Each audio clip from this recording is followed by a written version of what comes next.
Imaginez pouvoir garder vos plaques de croissance ouvertes pour toujours. Bon, c'est un peu abusé là, mais imaginez pouvoir les garder ouvertes au moins jusqu'à vos 25 ans et pouvoir encore grandir de quelques centimètres chaque année.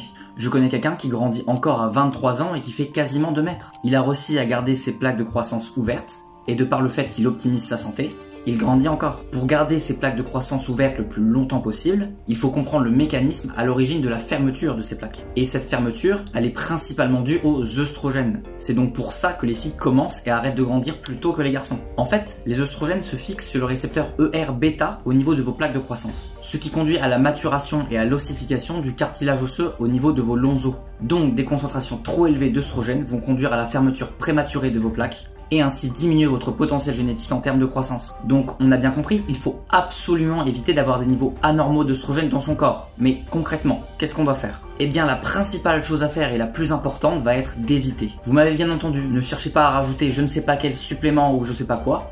La principale truc à faire, ça va être d'éviter.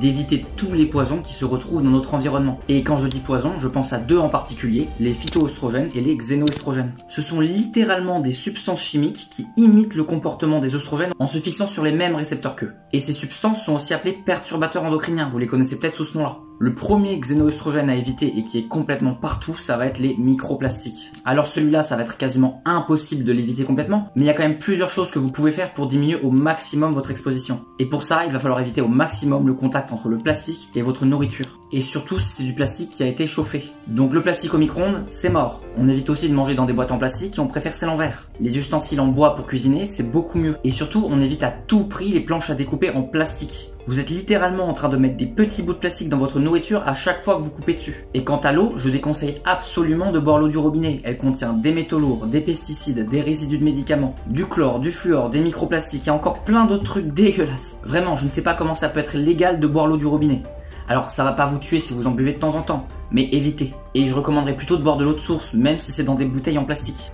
Déjà parce que ça contient moins de microplastiques que de boire l'eau du robinet, et en plus vous évitez toutes les autres substances néfastes qui se retrouvent dans l'eau du robinet. Après le mieux ce serait d'avoir un filtre à eau osmosée pour filtrer votre eau. Mais bon, ça coûte un peu cher ça. Deuxième chose à éviter, c'est tous les produits d'hygiène et cosmétiques non naturels. Ils sont bourrés de phyto et de xénoëstrogènes. Vous imaginez pas à quel point ça dérègle complètement votre système hormonal en plus de fermer vos plaques de croissance prématurément. Et je parle de votre gel douche, de votre shampoing, de votre déo, de votre dentifrice, de votre parfum. Même si vous prenez des très bonnes marques comme La Roche-Posay ou Aven, il y aura quand même des perturbateurs endocriniens dedans. Alors optez pour des produits complètement naturels. Et contrairement à ce qu'on vous dit, vous n'avez pas besoin de 36 produits différents pour votre acné. C'est littéralement toutes les substances chimiques présentes dans les grandes marques qui dérèglent votre système hormonal et qui vous font avoir de l'acné. Et donc vous en achetez encore plus parce que vous avez plus d'acné. Et ainsi de suite. Ça finit jamais. Littéralement tout ce dont vous avez besoin pour vaincre votre acné, c'est une diète solide et un filtre de douche. Et j'insiste sur une diète solide parce que c'est ça qui est responsable d'au moins 90% de votre acné. Si vous mangez des aliments pro-inflammatoires et qui détruisent votre système hormonal, vous allez avoir de l'acné.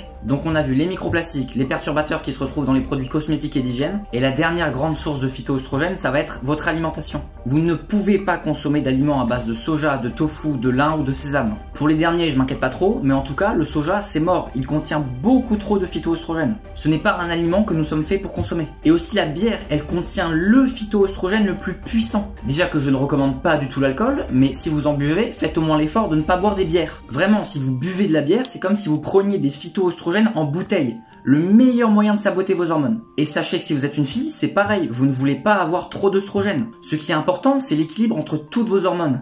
Et trop d'œstrogènes va aussi perturber votre système. Donc homme ou femme, vous devez faire en sorte d'éviter les phytoœstrogènes et les xénoœstrogènes. Donc voilà toutes les choses que vous pouvez mettre en place pour garder vos plaques de croissance ouvertes le plus longtemps possible.